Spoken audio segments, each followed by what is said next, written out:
أشهد أن لا إله إلا الله وحده لا شريك له وأشهد أن محمدا عبده ورسوله أما بعد فأعوذ بالله من الشيطان الرجيم بسم الله الرحمن الرحيم الحمد لله رب العالمين الرحمن الرحيم مالك يوم الدين إياك نعبد وإياك نستعين اهدنا الصراط المستقيم صراط الذين أنعمت عليهم غير المغضوب عليهم ولا الضالين.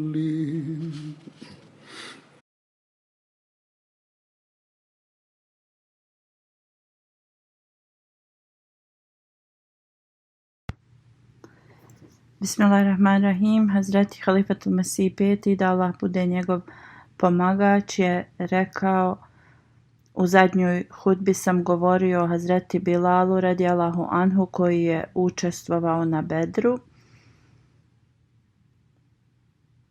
Neki detalji su mi ostali i danas ću da ih spomenem. Hazreti Hureyra radijallahu anhu prenosi da kad se poslanik sallallahu alejhi ve sellem vratio s Hajbera, pješačio je cijelu noć i odmorio se. Kad se umorio, rekao je Bilalu radijallahu anhu da zapiše vrijeme za namaz. Ovo je značilo da ga probudi na sabah. Hazreti Bilal je tad klanjao dosta nafila koliko je mogao, dok je poslanik sallallahu alejhi ve sellem i drugi ashabi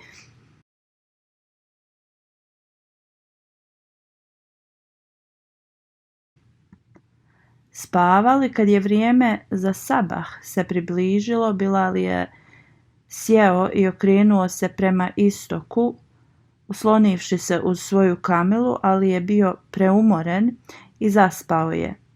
Niti se Bilal radijallahu anhu ni bilo ko drugi od ashaba probudio dok sunce nije izašlo. Poslanik sallallahu alejhi ve sellem se prvi probudio i vrlo zabrinuto je rekao: o Bilale, o Bilale. On je odgovorio: Allahov poslaniče sallallahu alejhi ve sellem, neka su moji roditelji žrtvovani zbog tebe. Ista moć me je uspavala kao što je i tebe, to jeste on je zaspao. Časni poslanik sallallahu alejhi ve sellem im je naredio da krenu i putovali su kratko. Poslanik sallallahu alejhi ve sellem ih je zaustavio, uzeo abdest i rekao Bilalu da prouči kamet i svi su klanjali sabah poslije izlaska sunca. Kad je završio namaz, rekao je: ako iko zaboravi da klanja namaz, čim se sjeti treba da ga klanja, jer je Allah dželešanuhu rekao: klanjajte namaz da bi me se sjećali.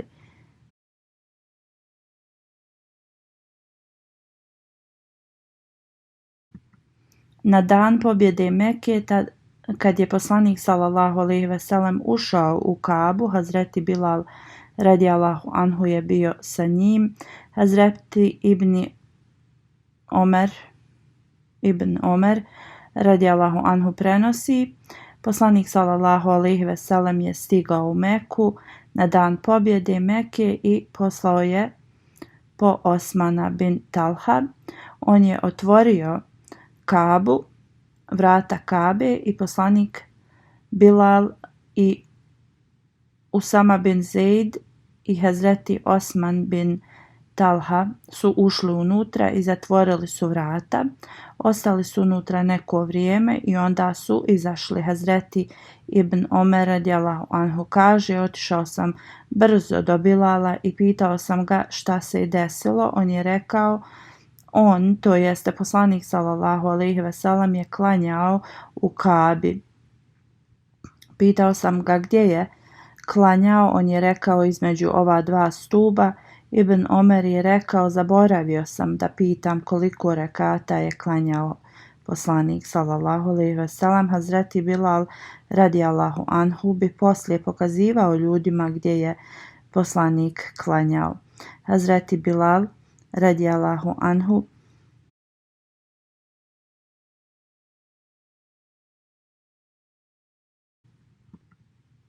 im je pokazivao gdje je poslanik klanjao u Kabi. Hazreti Ibn Abi Malejka prenosi da na dan osvajanja Mekke poslanik sallallahu alejhi ve sellem je naredio Hazreti Bilalu da prouči ezan sa vrha Kabe i Hazreti Bilal je proučio taj ezan. Hazreti Halifatul Mesih II radijallahu anhu dok je spominjao Hazreti Bilala u kontekstu osvajanja Mekke je rekao da Hazreti Abbas radijallahu anhu je pozvao Ebu Sufjana i otišao je kod poslanika sallallahu alejhi ve sellem u toku nekog skupa.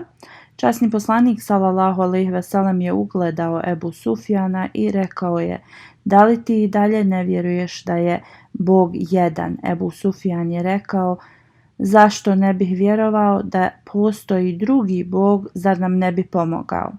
Onda je poslanik sallallahu alejhi ve sellem ga upitao: da li ti još ne vjeruješ da je Muhammed Allahov poslanik? On je rekao: ja još nisam siguran u to.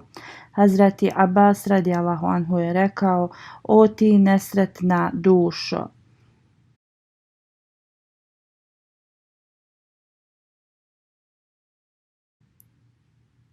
Podaj zakletvu, kroz to ti i tvoja nacija ćete biti sačuvani. Ebu Sufjan je rekao: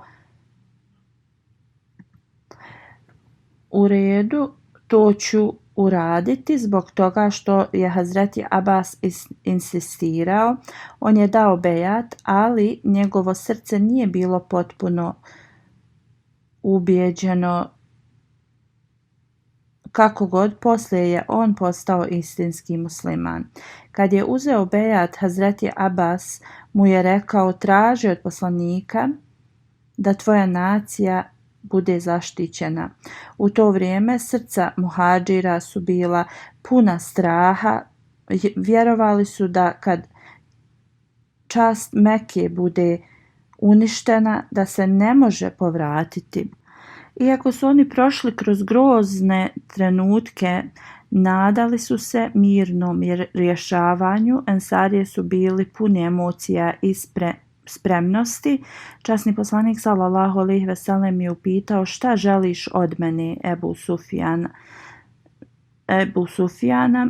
On je rekao: o Allahov poslaniče sallallahu alejhi ve sellem, zar nećeš pokazati milost svom narodu? Ti si zaista milostiv i dobronamjeran.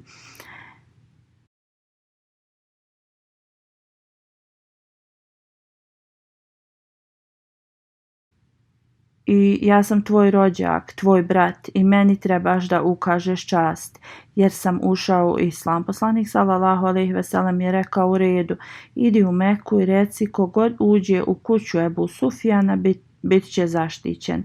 Ebu Sufjan je rekao: o Allahov poslaniče, moja kuća je mala, a ovo je veliki grad. Koliko ljudi će moći da stane u nju? Časni poslanik sallallahu alejhi ve sellem je rekao: u redu, kogod uđe u Kabu bit će zaštićen. Ebu Sufjan je rekao: o Allahu poslaniče, neki ljudi opet neće stati. Časni poslanik sallallahu alejhi ve sellem mu je onda rekao: u redu, oni koji bace svoje oružje će biti zaštićeni. Ebu Sufjan onda je rekao: o Allahu poslaniče, opet neki ljudi će biti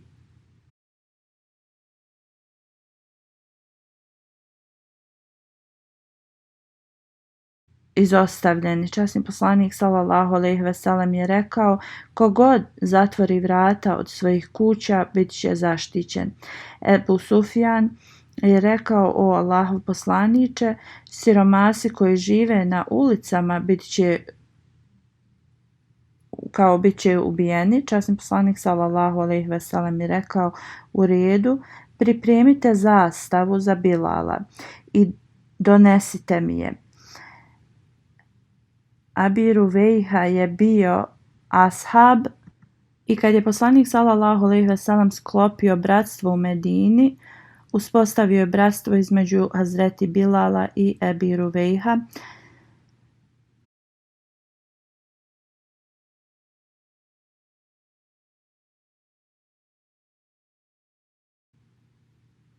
Možda Bilal je u tom trenutku nije bio prisutan tu.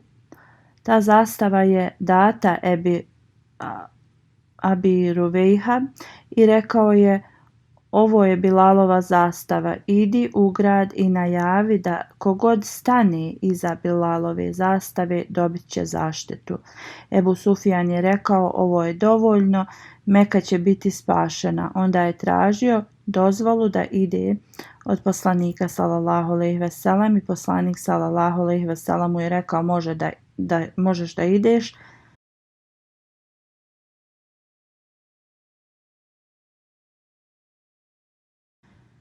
Zato što je on vođa, prihvatio pobjedu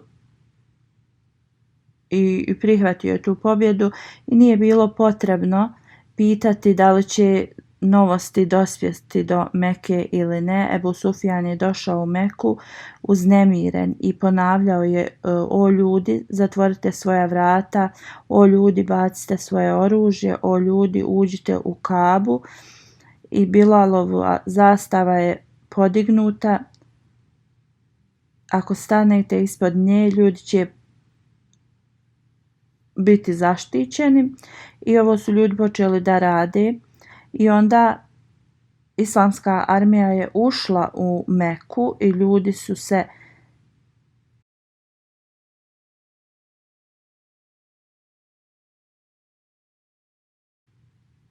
sakupili ispod Bilalove zastave. Hazreti Muslim Maud radijallahu anhu govori: najizvanredniji detalj ovog događaja je zastava od Hazreti Bilala radijallahu anhu. Časni poslanik sallallahu alejhi ve sellem je naredio da se napravi zastava za Bilala i rekao: kogod stane ispod nje bit će zaštićen.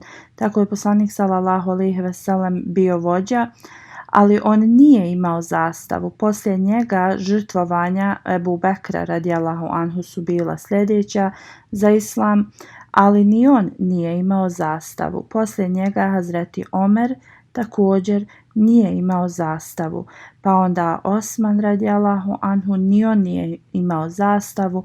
Pa onda Hazreti Ali također nije imao zastavu. Onda Abdurrahman bin Auf, u vezi koga je poslanik sallallahu alejhi ve sellem rekao: dok on bude živ, neslaganje među muslimanima neće postojati. Ni on nije imao zastavu, ni Hazreti Abbas nije imao zastavu. I svi ostali istaknuti ashabi, kao što je bio Hazreti Halid bin Velid, sin od jednog poglavice, a također vrlo poznata osoba u islamu, Hazreti Amar bin Aus i mnogi drugi, ali niko od njih nije dobio zastavu. Jedino Hazreti Bilal radijallahu anhu, koji je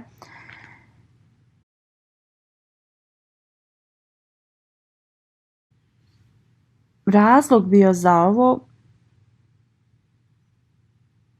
da čak i Ebu Bekr radijallahu anhu je otišao kod poslanika sallallahu alejhi ve sellem i rekao: o Allahu poslaniče, da li će oni ubijati svoju braću?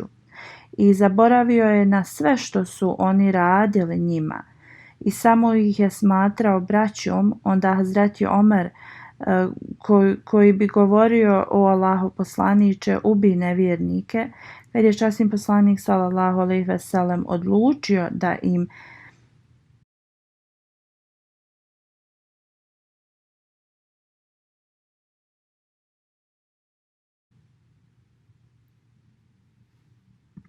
svima oprosti, čak i Hazreti Omer radijallahu anhu bi pomislio i pomislio je da je bolje da našoj braći bude oprošteno. Također Hazreti Osman i Hazreti Ali su mislili da je njihovoj braći bolje da se oprosti, iako su radili razne nepravde njima, čak i kad im je poslanik sallallahu alejhi ve sellem objašnjavao, razne misli su im prolazile kroz njihove glave, kao to su naše amidže, braća, zetovi, rodbina i drage osobe. Ako im se oprosti, to će da bude najbolje. Jedina osoba iz Mekke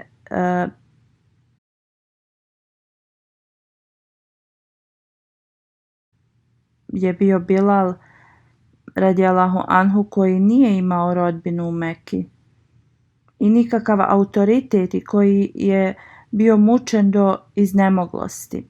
Niti je Hazreti Ebu Bekr bio mučen na ovakav način, ni Ali radijallahu anhu, Osman, Omer radijallahu anhu, ni poslanik sallallahu alejhi ve sellem nije prošao kroz te torture.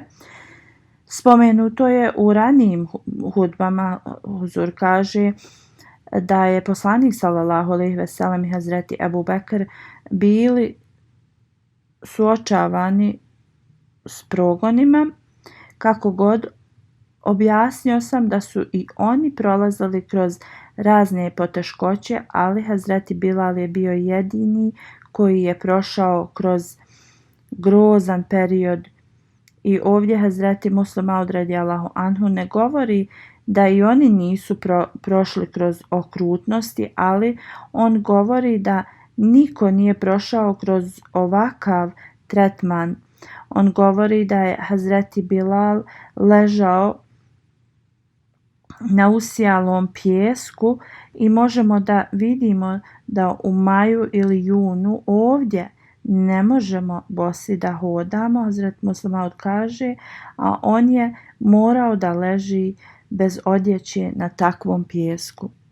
Onda djeca koja su imala u svojoj obući eksere skakali su po njemu i govorili: reci, postoji više bogova od jednog Boga, i reci da je Muhammed lažov, neuzubillah. Sve ovo dok su radili, Hazreti Bilal bi govorio: Eshhedu en la ilaha illallah, eshhedu en la ilaha illallah,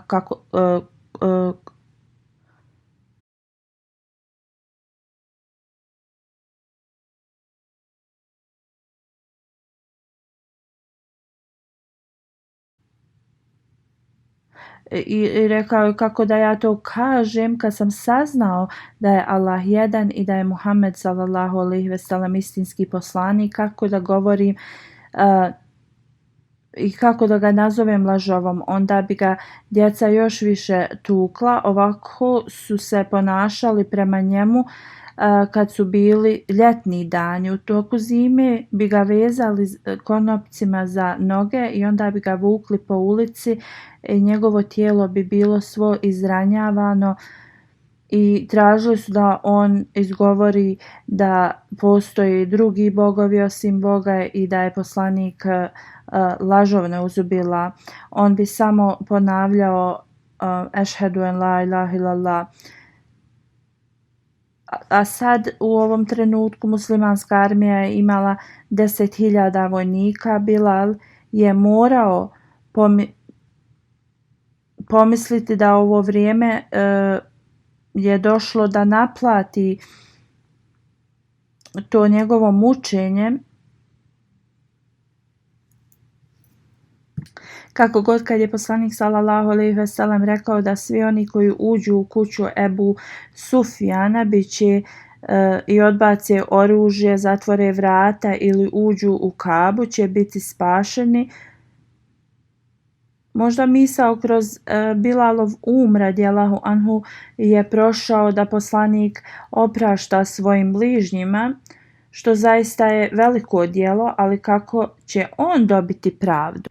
Časni poslanik sallallahu alejhi ve sellem je znao da na ovaj dan jedino Hazreti Bilal će biti tužan, jer ovi ljudi nisu bili njegov narod niti iz njegovog plemena. Bol koju je prošao niko drugi nije prošao. Poslanik sallallahu alejhi ve sellem je mislio da treba donijeti pravdu za Hazreti Bilala, ali na način koji neće biti protiv statusa njegovog poslanstva. Ali u isto vrijeme da ne povrijedi Bilala radijallahu anhu i naredio je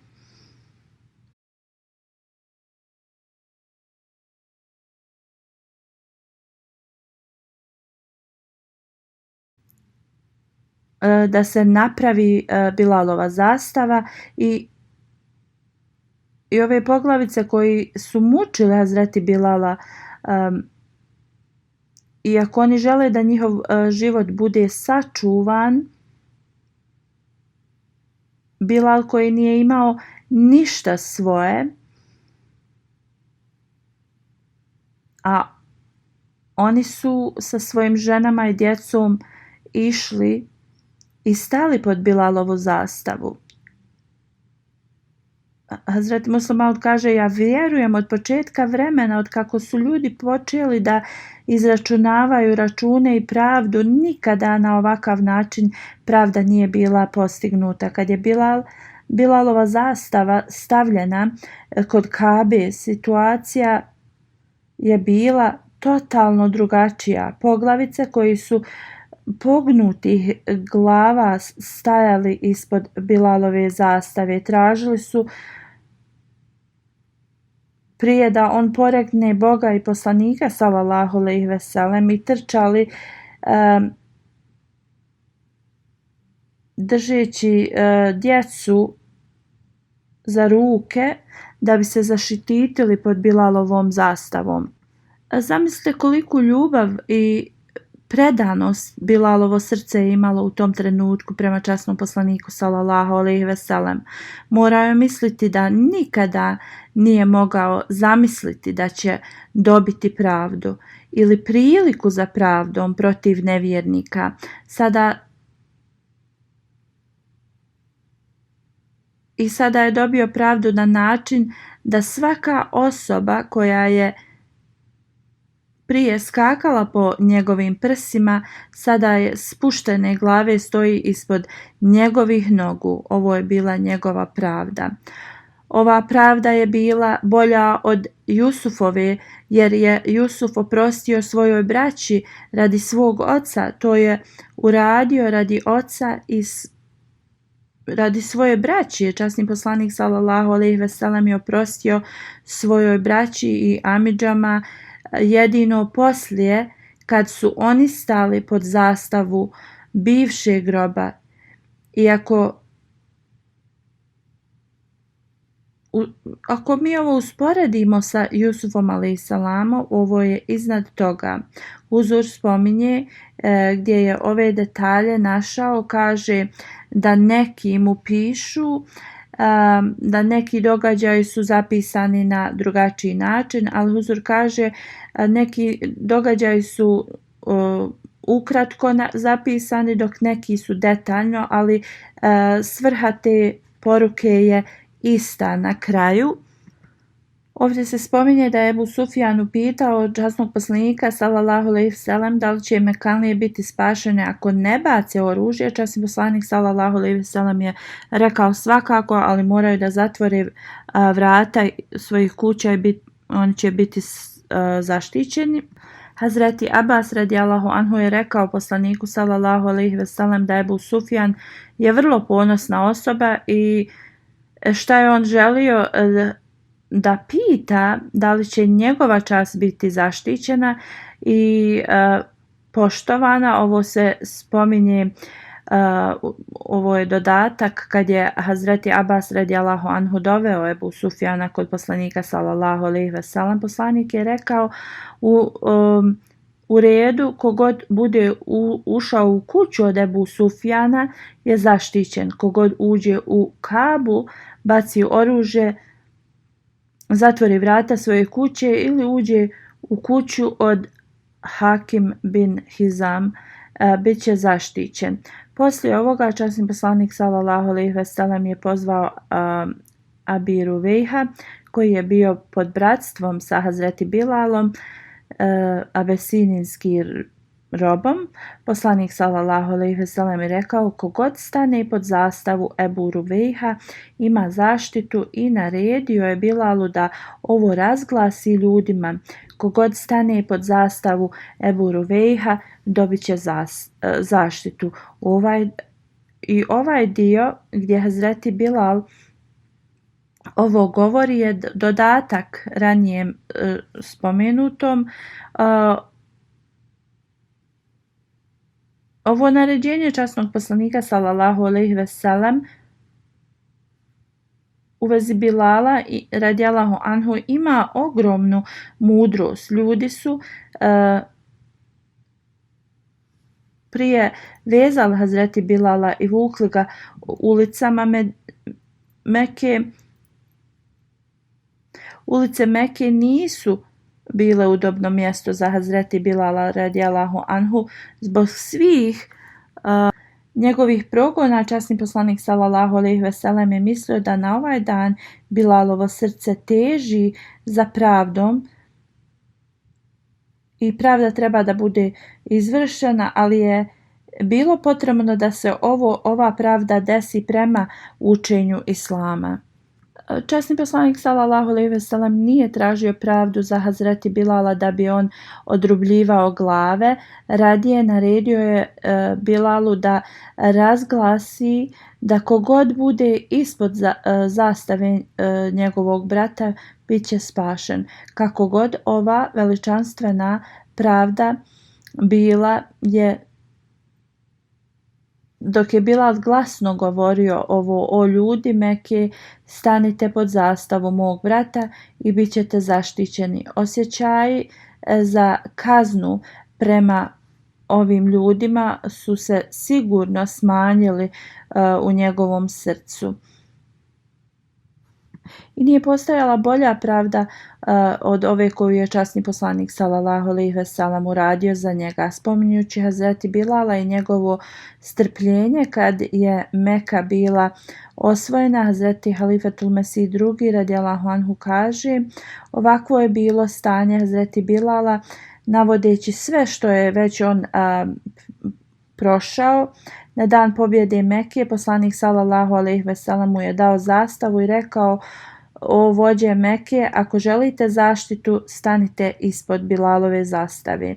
Drugim riječima, oni koji su progonili Bilala radijallahu anhu, jedini način spasa im je bio kroz Bilala radijallahu anhu. I on koji je bio prijašnji rob, a oni poglavice. Onda da li je Bilal nosio zastavu ili njegov brat je to radio, ova mala razlika u zapisima bude kao ista stvar. Hazreti Abdullah bin Omer prenosi da na dan Bajrama osoba bi bila postavljena da hoda ispred poslanika sallallahu alejhi ve sellem sa kopljem u ruci i ovu dužnost je najviše izvršavao Hazreti Bilal radijallahu anhu.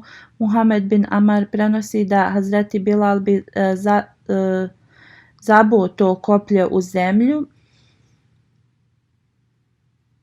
I u to vrijeme Bajram se klanjao na polju. Prema hadisu kralja Vesinije je poslao 3 koplja. Časni poslanik sallallahu alejhi ve sellem je zadržao jedno je dao Hazreti Aliju, a drugo Omeru radijallahu anhu. Na dan Bajrama Hazreti Bilal bi išao ispred poslanika sallallahu alejhi ve sellem, zabao bi ovo koplje i poslanik sallallahu alejhi ve sellem bi klanjao namaz u toj direkciji prema koplju. Dalje se prenosi poslije smrti časnog poslanika sallallahu alejhi ve sellem Hazreti Bilal je ovo radio za Hazreti Ebu Bekra. Prema hadisu poslije smrti časnog poslanika sallallahu alejhi ve sellem Hazreti Bilal je otputovao prema Siriji da učestvuje u džihadu. Spominje se da je Hazreti Bilal otišao kod Hazreti Ebu Bekra radijallahu anhu i rekao: o halifo, od poslanika sallallahu alejhi ve sellem čuo sam poslanika sallallahu alejhi ve sellem da je najbolje djelo za vjernika učestvovanje u džihadu na Allahovom putu. Hazreti Ebu Bekr radijallahu anhu je rekao Bilalu radijallahu anhu, kao šta ti želiš? Bilal radijallahu anhu je rekao da me pošalješ u džihad na Allahovom putu i da postanem šehid. Hazreti Ebu Bekr je rekao tako ti Boga i mog statusa, molim te ostani uz mene, moje tijelo je ostarilo i moj kraj se približio. I tako Hazreti Bilal je ostao sa Hazreti Ebu Bekrom. I kada je Hazreti Ebu Bekr radijallahu anhu preminuo, Bilal radijallahu anhu je otišao kod Omera radijallahu anhu i pitao isto pitanje, tražio da isto ko što je tražio od Ebu Bekra radijallahu anhu. Hazreti Omer mu je rekao sličan odgovor kao što je Ebu Bekr radijallahu anhu. Kako god Hazreti Bilal nije prihvatio ovo i želio je, insistirao da ide u džihad i nastavio je da pita isto pitanje. Hazreti Omer mu je rekao kome da dam da uči ezan poslije tebe.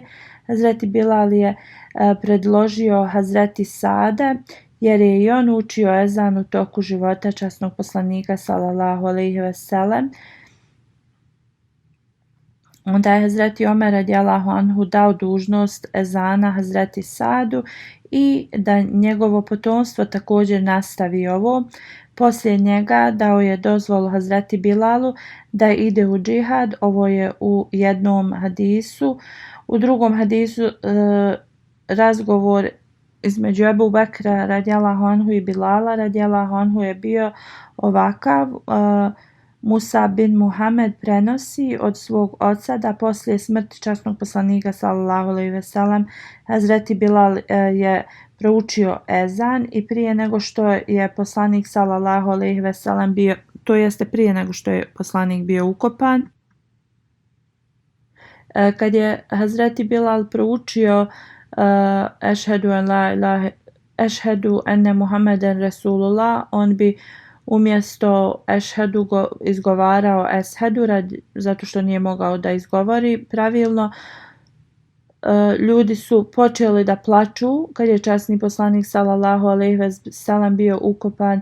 Hazreti Ebu Bekr je pitao Hazreti Bilala da prouči ezan. Hazreti Bilal je rekao ako si me oslobodio da budem uz tebe, uradit ću što želiš. Ako si me oslobodio u ime Allaha dželešanuhu, pusti me da odlučim šta ja želim. Hazreti Ebu Bekr radijallahu anhu je rekao oslobodio sam te radi Allaha. Onda je Hazreti Bilal radijallahu anhu rekao poslije smrti časnog poslanika sallallahu alejhi ve sellem ja ne želim da učim ezan ni za koga. Hazreti Ebu Bekr radijallahu anhu je rekao da će to da bude njegova odluka, to jeste Hazreti Bilala radijallahu anhu. Hazreti Bilal je onda ostao u Medini i u vrijeme Hazreti Omera je otišao u Siriju. U Stalgaba u hadisu se spominje da kad je Hazreti Bilal rekao Hazreti Ebu Bekru da li si me oslobodio radi sebe ili radi Allaha, kad je Ebu Bekr rekao radi Allaha, da je Hazreti Bilal rekao onda me pusti da idem u džihad u Siriju, i da je Ebu Bekr radijallahu anhu rekao da on može da uradi šta želi.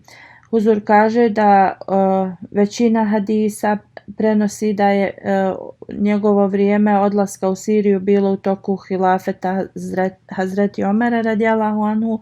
Prema drugom hadisu da poslije smrti časnog poslanika sallallahu alejhi ve sellem Hazreti Bilal je učio ezan u toku hilafeta Ebu Bekra radijallahu anhu.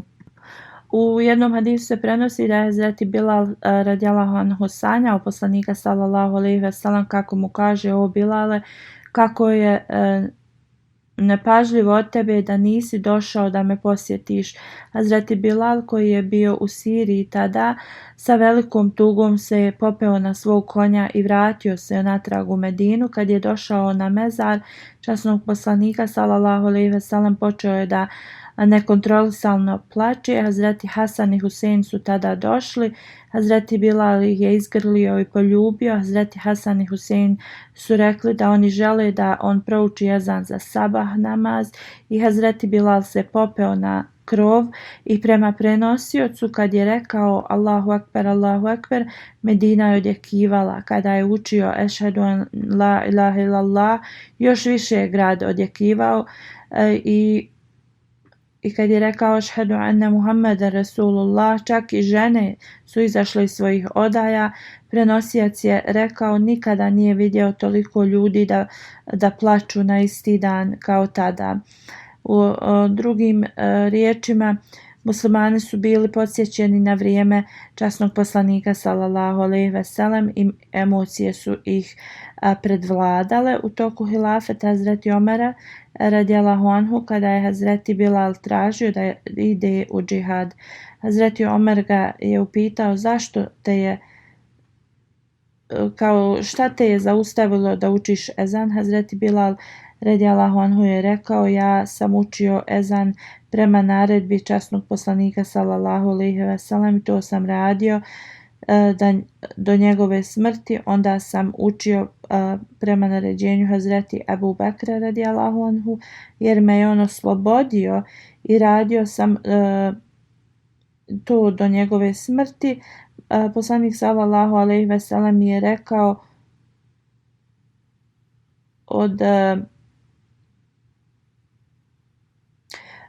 o Bilale, nema boljeg obožavanja od učestvovanja u džihadu na Allahovom putu. Hazreti Bilal je onda otišao u Siriju. Poslije kada je Hazreti Omer radijallahu anhu otišao u Siriju, Hazreti Bilal je učio ezan prema naređenju Hazreti Omera. Prenosioc ovog hadisa kaže, nikada nije vidio Hazreti Omera radijallahu anhu emocionalnijeg od tog dana. Hazreti Halifatul Mesih II radijallahu anhu u vezi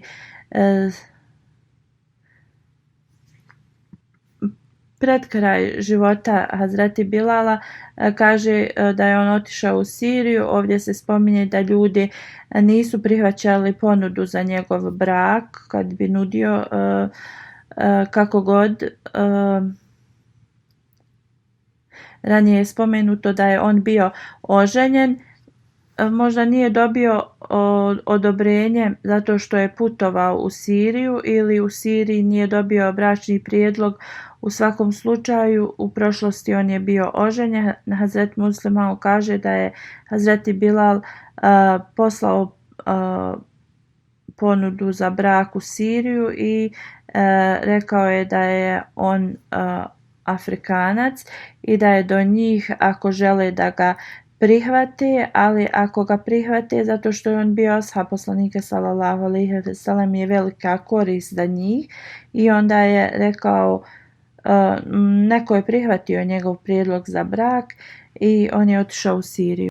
Ali on je imao brakove prije. Moguće je da mu se supruge nisu željele da presele s njim u Siriju ili da su one preminule ili da se oženio u Siriji i u svakom slučaju trebamo da istaknemo da je Hazreti Bilal bio prije oženjen.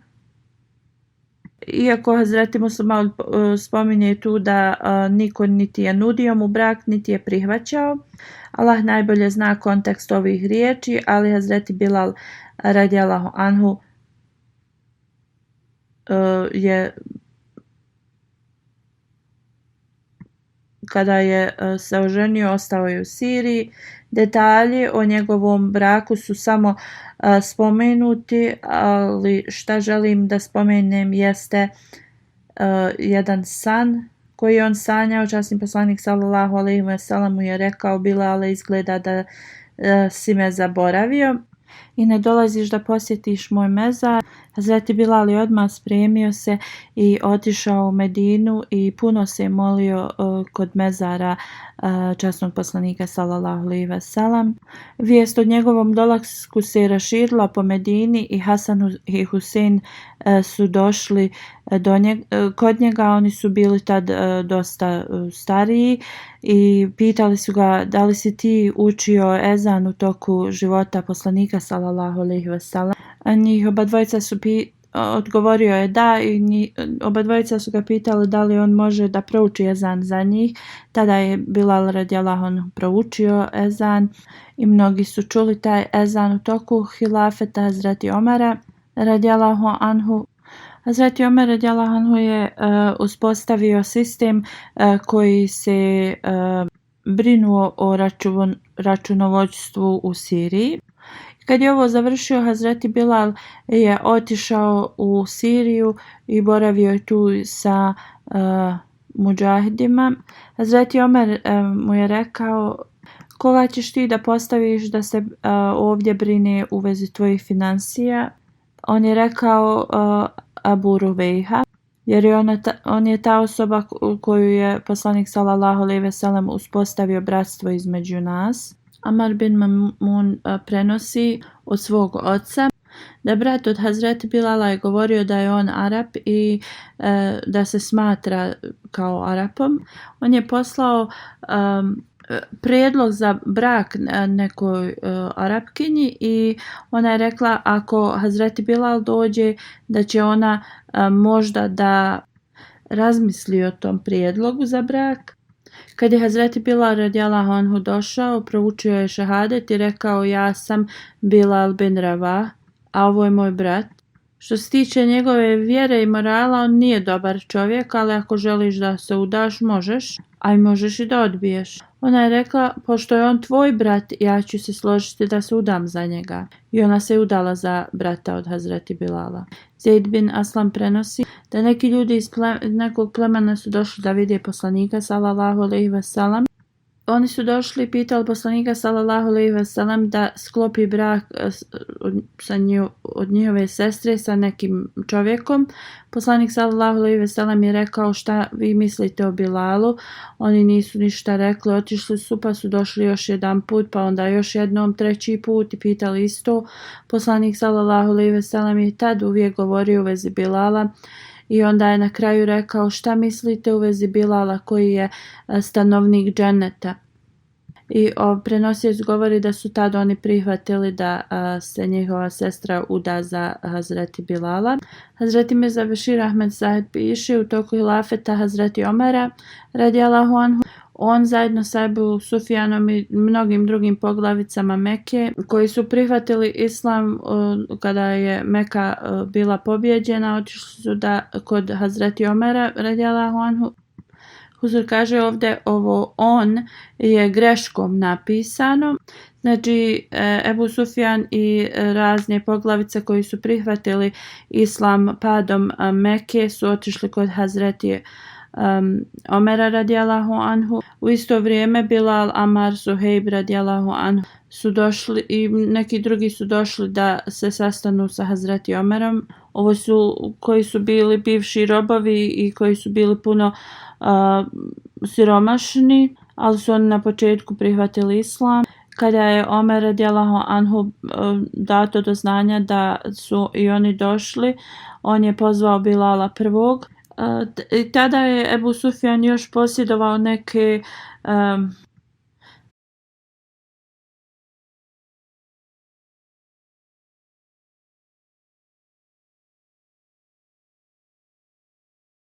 imao je to neznanje u sebi i bio je vrlo ljutit i rekao kao da ovi bivši robovi imaju veći status od nas. Tad je Hazret Suhejl rekao: pa ko da se krivi za ovo?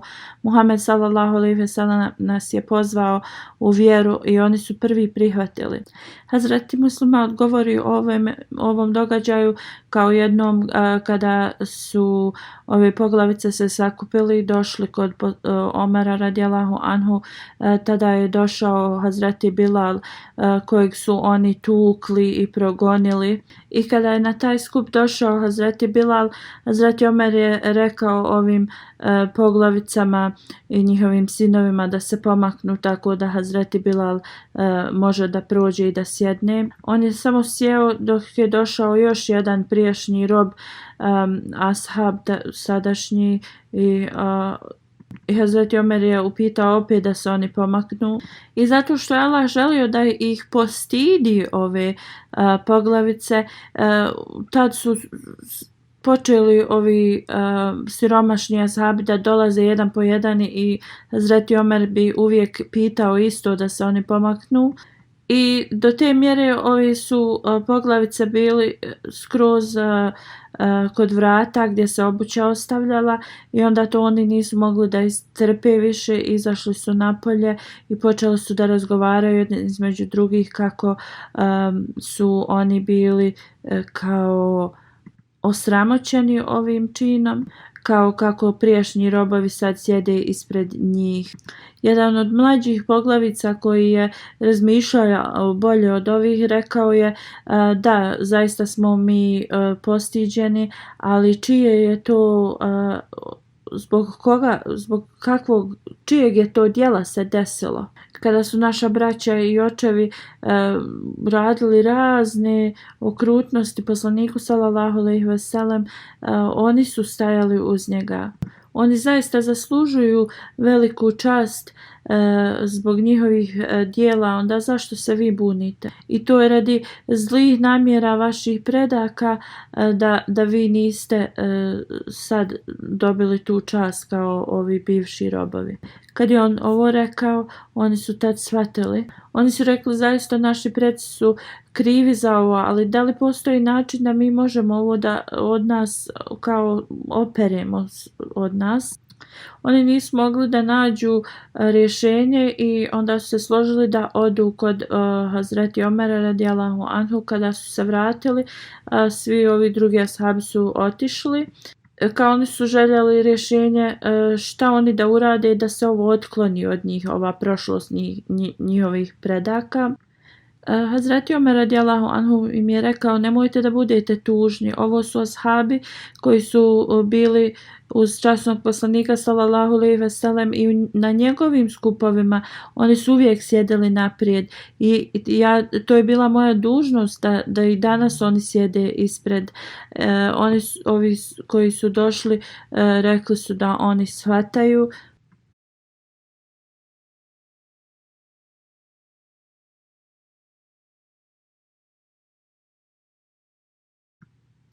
Ali su pitali, mi želimo da znamo da li mi možemo da uradimo bilo nešto da jednostavno se iskupe za ovo. Da li postoji ikakva voda koja može saprati ovo sa nas? Kad je Hazreti Omer čuo ove riječi, suze su mu potekle i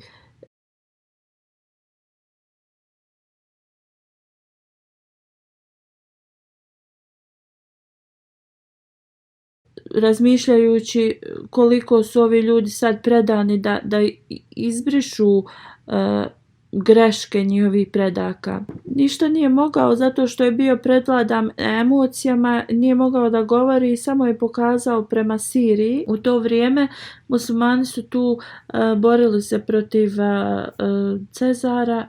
I znači jedini način da to saperu sa sebe je bilo da učestvuju u džihadu na Allahovom putu. Oni su odmah krenuli prema Siriji. Historija nam govori da nijedan od njih se nije vratio iz tog rata. I sa ovim žrtvovanjem oni su saprali tu mrlju koju su njihovi preci nanijeli. I znači oni na ovakav način su to izbrisali i možemo da vidimo da se to postigne, osoba mora da se žrtvuje. A još neki detalji u vezi Hazreti Bilala su ostali da se spomenu, ako Bog da, spomenut ću ih u budućnosti.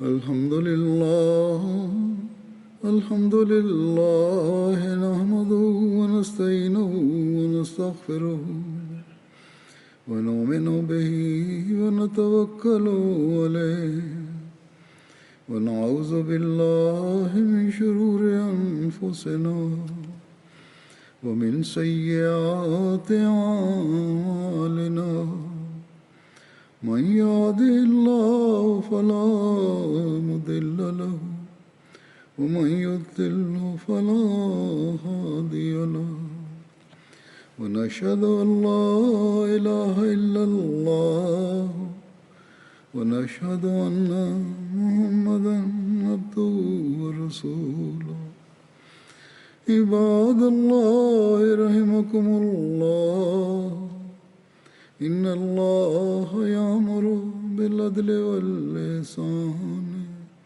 وإيتاء ذي القربى وينهى عن الفحشاء والمنكر والبغي يعظكم لعلكم تذكرون اذكروا الله يذكركم وادعوه يستجب لكم ولذكر الله أكبر